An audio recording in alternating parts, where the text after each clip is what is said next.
پرستش میں آگے بڑھیں گے اور ہم کوائر کے ساتھ مل کر زبور نمبر 22 کریں گے۔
کا شکر آپ کی تعریف آپ کی تشریف کرتی ہوں خدا باپ اب زمین اور آسمان کے خالق اور مالک ہے خدا باپ میں دین و دنیا کی تعلیم سے آپ کی شکر گزاری کرتی ہوں خدا باپ آپ سب کے لیے خدا باپ جو آپ نے ہم سبوں کی زندگی میں بخش دیا خدا باپ کہ ہم بیٹھ کے آپ کے نام کو عزت اور جلال دے سکے خدا باپ میں آپ کی شکر گزاری کرتی ہوں خدا باپ میٹنگ کے شروع سے لے کے خدا باپ اینڈ تک ہماری نگہبانی میں حفاظت کرنا خدا باپ آپ کے کلام کو بھی اپنی زندگیوں میں مانگ لیتی ہوں خدا باپ آپ کا فضل آپ کا رحم ہم پہ اسی طرح بنا رہے خدا باپ میں آپ کی شکر گزاری کرتی ہوں خدا باپ جتنی بھی حمد و ثنا کی جائے خدا باپ آپ ہی حضور قبول ٹھہرے خدا باپ کویت کے ساتھ ہونا خدا باپ بیسیا کے ساتھ ہونا اور میٹنگ پر بیٹھ کر میرے بیٹے کے ساتھ ہونا خدا باپ اسے کثرت کے ساتھ استعمال کرنا خدا باپ میں آپ کا شکر کرتی ہوں آپ کی تعریف کرتی ہوں خدا باپ ابھی تک جو لوگ نہیں آ سکے خدا باپ چاہتے ہیں کہ وہ جلد سے جلد یہاں پہ آ سکے ہم نے بیٹھ کے آپ کے نام کو عزت اور جلال دے سکے خدا باپ میری اس دعا کو سن اور قبول کر مانتی ہوں مسیح یسوع کے نام سے آمین۔ ہاللیلویا۔ سب جلال اس کے نام کو ملتا رہے۔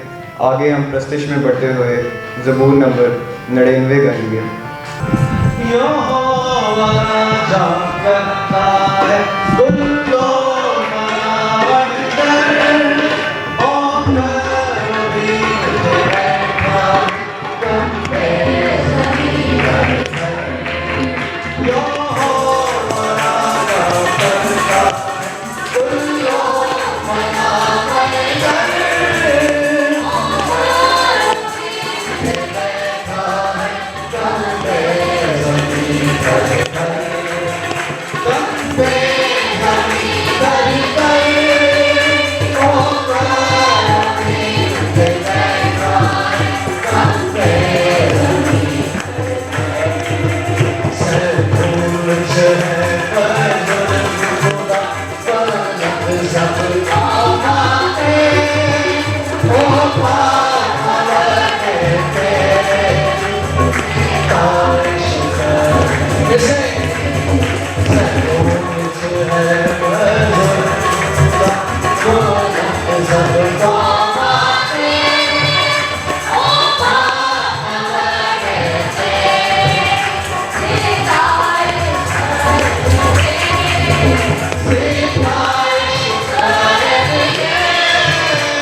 تیری حضوری کے لیے، تیرے تخت کے لیے، تیری چوبش کے لیے، تیرے آ جانے کے لیے، خدا اپنی کلیسیا کو گرمانے کے لیے، اپنے منہ کے بولوں کے لیے تیار کرنے کے لیے، اس مجسم کلام کو ہمارے ساتھ شیئر کرنے کے لیے، تیرے ان تمام خدا قدرتی کاموں کے لیے خدا جس میں تیرا جلال ظاہر ہوا خدا تو تخلیق کائنات ہے خداوند، تیرا شکر ہوتا ہے۔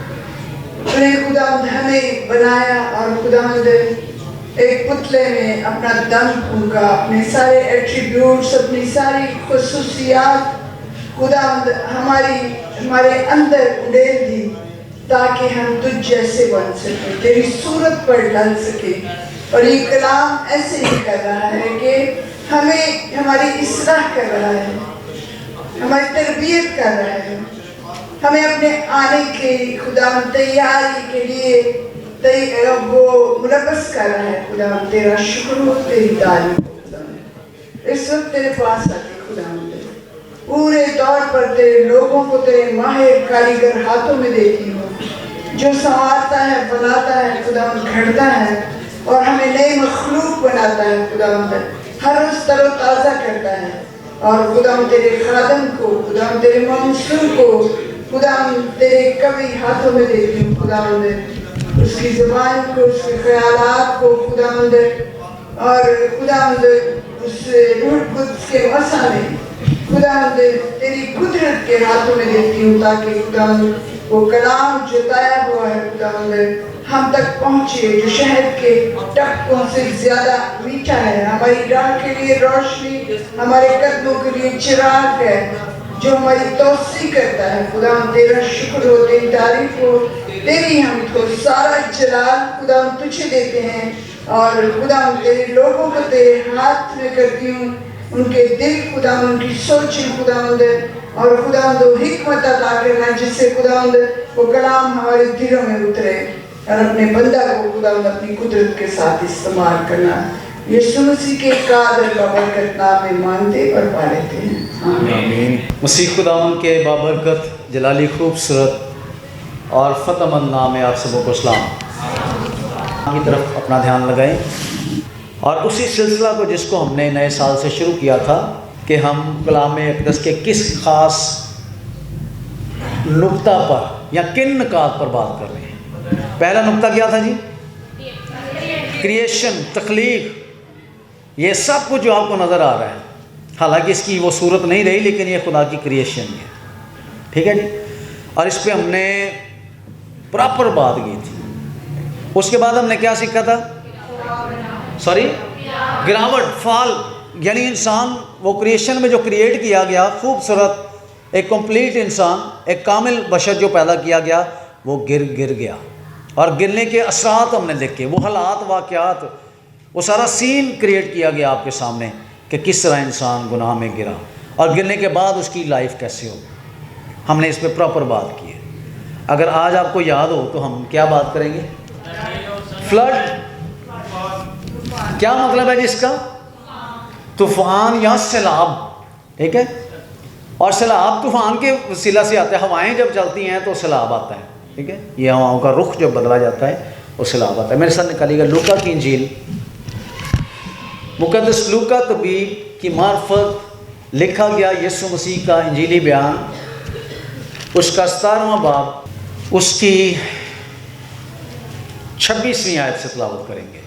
اور جیسا نوح کے دنوں میں ہوا تھا، یسوع مسیح کا یہ بیان ہے، اور جیسا نوح کے دنوں میں ہوا تھا اسی طرح، بالکل اسی طرح، ٹھیک ہے، ابن آدم کے دنوں میں بھی ہوگا، کہ لوگ کھاتے پیتے تھے اور خرید و فروخت کرتے اور درخت لگاتے اور گھر بناتے تھے۔ خدا کے زندہ کلام کے پڑھے، سنے اور سمجھے جانے پر اس کی برکت ہو۔ اس میں سے چند ایک اور باتیں اسی حوالے میں ہیں، ہم بعد میں دیکھیں گے۔ خاص نقطہ ہے جی فلڈ، اور اس طوفان کو تو کسی ایک طرح سے سائنس، تاریخ بھی پیش کرتی ہے کہ اس دنیا میں کوئی ایسا بڑا سیلاب، ایسا بڑا طوفان برپا ہوا تھا جس کے اثرات آج بھی ملتے ہیں۔ یقیناً نوح کے زمانہ کے دور کے اثرات اور واقعات کو پیش کرتا ہے۔ یاد رکھیں کہ یہ عام واقعہ نہیں تھا، یہ الہی حکم تھا۔ جس طرح خدا کریشن میں کام کرتا ہے، اس کے حکم سے چیزیں تخلیق ہوتی ہیں، بالکل یہ واقعہ بھی کنیکٹڈ ہے خدا کے ساتھ، بالکل جیسا خدا چاہتا ہے ویسا ہی وہ اس کو پورا کرتا ہے۔ یسوع مسیح نے اپنے انجیلی بیان میں اس واقعہ کو دوبارہ کوٹ کر کے اس بات کی نشاندہی کی ہے کہ وہ واقعہ سچا تھا، پہلی بات۔ اور پھر دوسری بات یہ ہے، دوسرا نقطہ یہ ہے کہ ویسا ہی واقعہ، اس کی سچویشن، اس کی کنڈیشن، اس کا ٹائم پیریڈ فرق ہو سکتا ہے، لیکن سیم اسی طرح ایک اور واقعہ برپا ہوگا۔ اس واقعے کی طرف اگر نظر دوڑائیں تو میں سمجھتا ہوں چھوٹے چھوٹے بچوں کو بھی یاد ہے، اور ہم گیت میں بھی گاتے ہیں کہ نوح نے کشتی بنائی۔ اگر ہم اس کا بغور مطالعہ کرنا چاہتے ہیں، اور زیادہ اس پر غور کرنا چاہتے ہیں، تو آپ پیدائش کی کتاب میں سے کون سا باب ہے؟ 7 چیپٹر 7 میں سے آپ جا کے ڈیپلی دیکھیے گا، ایک ایک بات کو دیکھیے گا کہ اس وقت میں خدا کا مقصد کیا تھا۔ اور یسوع مسیح نے اگر اس کو دوبارہ کوٹ کیا ہے تو یسوع مسیح کا اس واقعے کے بارے میں کیا مقصد ہے، ٹھیک ہے؟ اگر آپ اس باب کا 17ویں باب کا مطالعہ کریں تو یہاں پہ سب سے پہلے تو فریسی لوگ ہیں جو یسوع مسیح سے نشان طلب کرتے ہیں۔ یہ بحث چل رہی ہے، یہ کنورسیشن چل رہی ہے یسوع مسیح کی بادشاہی کے بارے میں۔ شاگرد بھی پوچھتے ہیں، فقیہ فریسی بھی پوچھتے ہیں کہ تیری بادشاہی کب آئے گی، کیونکہ یسوع مسیح نے یہ منادی کرنا شروع کی تھی کہ توبہ کرو کیونکہ آسمان کی بادشاہی نزدیک آ گئی۔ اس لیے سوال یہ تھا کہ یہ بادشاہی کب آئے گی، اور کسی ایک طرح سے روحانی طور پر یسوع مسیح نے کہا تھا کہ وہ بادشاہی ظاہری نہیں ہے بلکہ وہ بادشاہی روحانی ہے اور باطنی ہے جو تمہارے درمیان ہے۔ ہم ایمان رکھتے ہیں اور کلام اقدس بھی اس بات کی شہادت دیتا ہے کہ یسوع کی لٹرلی فزیکلی بادشاہی اس دنیا میں آئے گی۔ اس سے پہلے کہ یسوع جسمانی طور پر اس دنیا میں آ کے بادشاہی کرے، وہ روحانی طور پر دلوں پر بادشاہی کر رہا ہے، آمین۔ اور جب وہ آیا ہی تھا تو اس کو قبول کرنے والے اس کی بادشاہی میں داخل ہو گئے تھے، ان کی زندگی میں اس کی بادشاہی کے اثرات پیدا ہو گئے تھے، ان کی زندگی میں وہ خوشی، وہ شادمانی، وہ چھٹکارا، وہ نجات، وہ پورے طور پر جو ہے وہ کام کرنا شروع ہو گئی تھی۔ اور اب انتظار ہے یسوع مسیح کی اس ظاہری آمد کا، جس میں ہم نے سیکھا تھا پچھلی دفعہ کہ وہ ساری چیزوں کو نیا بنائے گا۔ روح کے طور پر ہم زندہ کر دیے گئے ہیں، ہم دوبارہ سے نئے کر دیے گئے ہیں، لیکن یسوع کی بادشاہی میں، جسمانی بادشاہی میں، جب وہ جسم میں آ کر یہاں پر بادشاہی کرے گا تو پھر ہم جسم میں بھی نئے کر دیے جائیں گے، ہم روح میں بھی نئے کر دیے جائیں گے، جسم میں بھی نئے کر دیے جائیں گے۔ اور خدا ان ساری چیزوں کو جو ڈیمیج ہو چکی ہیں، جو برباد ہو چکی ہیں، جن پر گناہ کے اثرات ہیں، جن پر لعنت کے ساتھ ہے، خدا ان ساری چیزوں کو نیا بنا دے گا۔ اگر آپ متی کی انجیل 24واں باب پڑھیں تو یسوع نے تفصیل کے ساتھ یہ بات کی ہے کہ اس کے آنے کا نشان کیا ہوگا، اس کے آنے کا دن کون سا ہوگا، ٹھیک ہے؟ یاد رکھیے گا یسوع مسیح کی کوئی بھی بات ابھی تک جو کچھ اس کے منہ سے نکلی ہے، اس کی منادی کے درمیان یا اس کی زمینی زندگی کے دوران، اس نے اپنے قول و حق کے مطابق جو کچھ کہا تھا وہ پورا ہو رہا ہے۔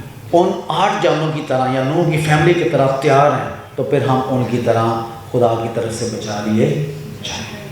فیصلہ ہم نے کرنا ہے، ایمان ہم نے رکھنا ہے، امید ہم نے رکھنی ہے، اور اس حکم کو ماننا ہم نے ہے۔ یسوع مسیح کے آنے کے دن کو، ابن آدم کے دن کو ہم نے جو ہے وہ اس کے لیے تیاری کرنی ہے، آمین۔ کبھی پوچھا جائے تو سبھی ہاتھ کھڑا کرتے، کتنے ہیں جو تیار ہیں؟ سب کریں گے، کیونکہ ہم چاہتے ہیں کہ ہم جائیں، لیکن تیاری یہ نہیں کہ ہم ہاتھ کھڑا کریں، تیاری یہ ہے کہ ہم خداوند کے حکموں پر ویسے عمل کریں، آمین۔ خدا آپ کو برکت دے۔ آخری زمانہ میں بہت سارے لوگ جوان بیٹے اور بیٹیاں کھڑے ہوں اور خداوند کی تعریف کریں اور خداوند کے نام کی ورزش کریں، اس کا پرچار کریں۔ آئیے ہم دعا کریں۔ خدا عظیم، ہم دعا کرتے ہیں اور خداوند کے حضور میں جھکتے ہیں، شکر گزاری کا نذرانہ پیش کرتے ہیں خدا بیٹے ڈیوڈ کے لیے۔ خدا کہ تو نے اس پشت میں سے ایک اور جوان پیدا کیا خدا، اور تیرے کلام کے مطابق تیرا کلام بتاتا ہے کہ آمن والی پیڑھی رب کی خبر سنائے گی۔ ہم شکر گزار ہیں خدا اس پیڑھی کے لیے، اس جنریشن کے لیے جو